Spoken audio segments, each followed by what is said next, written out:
Off we go. Ugh, this tunnel's messed up. It's gonna be a bumpy ride. After nearly 5 years since its stunning announcement trailer, we're now just 1 month away from the launch of Atomic Heart, the strictly single-player first-person shooter that thrusts you into an alternate history Soviet setting and tasks you with taking on an army of angry androids. The good news is that after going hands-on with the first couple of hours of a near-final build of the game, this Bolshevik Bioshock seems as though it could be well worth the wait. Its superpowered combat, fascinating story, and spectacular setting all appear to be clicking seamlessly into place to form a cohesive whole, blinking into vibrant life like one of its many deadly assembly line creations.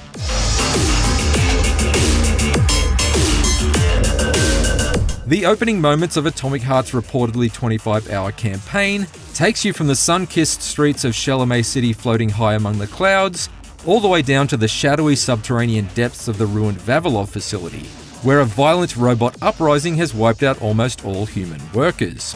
Weapons and skills are doled out fairly slowly in this initial stretch, and with only a fireman's axe and limited shells for my shotgun, I found myself favouring stealth wherever possible. So it's just as well that the earliest upgrades you unlock are the abilities to track enemies through walls and shock the dandelion surveillance cameras in order to avoid alarm-raising detection.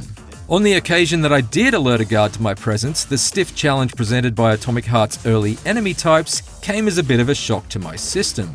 Or indeed, a system shock, if you prefer. These resilient Terminator types ignore cover in favour of making a beeline to deliver you a beatdown. And even if you manage to circle, strafe and dash in order to create some distance, they're still liable to open up their animatronic maws and blast hot laser death in your direction.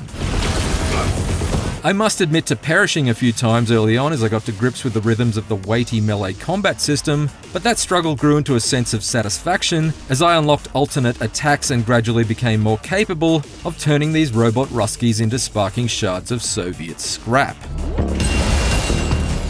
As I explored deeper into the darkened corners of Atomic Heart's first facility, I was pleasantly surprised by numerous examples of intelligent design. Rummaging through corpses and cabinets for ammo and crafting materials is a cumbersome yet necessary evil in most other first-person shooters. So being able to swiftly vacuum up a room's worth of items with a wave of your AI-enhanced glove, like you're sucking up gold coins from a level in Luigi's Mansion, is a welcome time saver.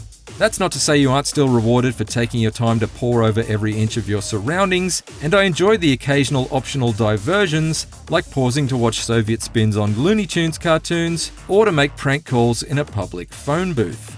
Is your refrigerator running? Yeah, and it's coming to get you, kid.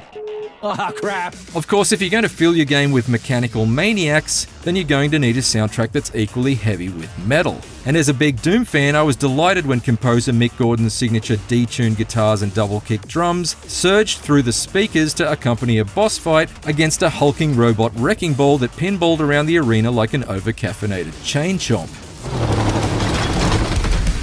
Gordon's ability to masterfully pair head-banging riffs with headshots like some sort of first-person shooter sommelier is not to be understated, and Atomic Heart's more intense action sequences are made all the more invigorating as a result of his involvement. While I couldn't get enough of the heavy metal shredding that accompanied the shredding of heavy metal, I'm yet to be completely won over by Atomic Heart's mouthy main star. Agent P3's quips aim for action hero style swagger, but come across as something closer to the repetitive trash talking of a 14-year-old Fortnite fan. F my life. And given Atomic Heart appropriates so much from the likes of Half-Life 2, Bioshock and Doom, at times I did find myself wishing it had poached one of their silent protagonists while it was at it. How do you like that, gearhead? How do you like that, gearhead? I did at least appreciate the bluntness of your AI partner, Charles. It was a pleasure serving with you, Major P3. Unfortunately, you are about to be killed. There's also a slight concern that the wide open spaces in between Atomic Heart's 5 main facilities may be lacking in interesting things to discover. While I definitely enjoyed testing out my electroshock and force slam abilities on groups of patrolling sentries, and then frantically scrambling to take down the repair bots before they could resurrect their tin can comrades, I couldn't help but notice that my surroundings were seemingly populated by the same handful of farmhouses and drivable vehicles in the short amount of time I spent exploring one corner of the overworld. This is in contrast to the opening of the game in Chalamet City, which looks dense with unique detail but can only be experienced in a very linear fashion. That said, even if the open world area does merely serve as a place to blast robotic hordes to bits in order to farm for spare parts to craft with, it seems like there will be enough creativity contained within Atomic Heart's main facilities to sustain the adventure. From underground labs with bodies of water suspended in air that you can swim through in order to quickly evade attackers, and various puzzle rooms to neatly take advantage of your growing suite of glove-based powers. What do I do now? Lug this shit to the boiler myself? My short time with Atomic Heart definitely left me with my curiosity piqued and my pulse racing, and if it can sustain its intrigue and ingenuity for the full length of its journey, it could be something very special indeed. For more previews of upcoming games, check out our hands-ons with Sons of the Forest and Fire Emblem Engage. And for everything else, stick with IGN.